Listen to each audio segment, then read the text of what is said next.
কোনো ইঞ্জিনিয়ারিং ফলাফল মেনে নেওয়া হবে না। ইঞ্জিনিয়ারিং যদি হয় এখন 12:20, 12:25 এখন পর্যন্ত নির্বাচন পরিবেশ শান্ত এবং ভালো আছে। এখনো তো সময় বাকি আছে, কি মনে হচ্ছে ভোটটা কেমন হবে?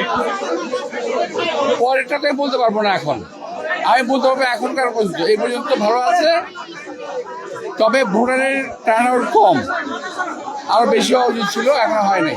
আব্বাস ভাই, আপনার প্রতিদ্বন্দ্বী একজন প্রার্থী নাসিরউদ্দিন পাটোয়ারি বলেছেন আপনার এই কেন্দ্রে তার নাকি এজেন্ট ঢুকতে দেওয়া হয় নাই, 3 ঘন্টা পরে ঢুকেছে, এটা কোনো আইন শৃঙ্খলা বাহিনী না, আপনার কর্মীরা। আপনি কি বলবেন?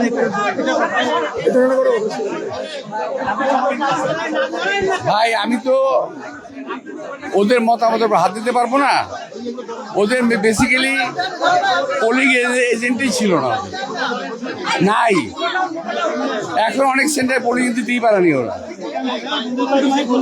আর যদি ঢুকতে না পেরে থাকে আমার দোষ তো না, আমি এখন আসছি। আপনি জয়ের ব্যাপারে কতটুকু আশাবাদী?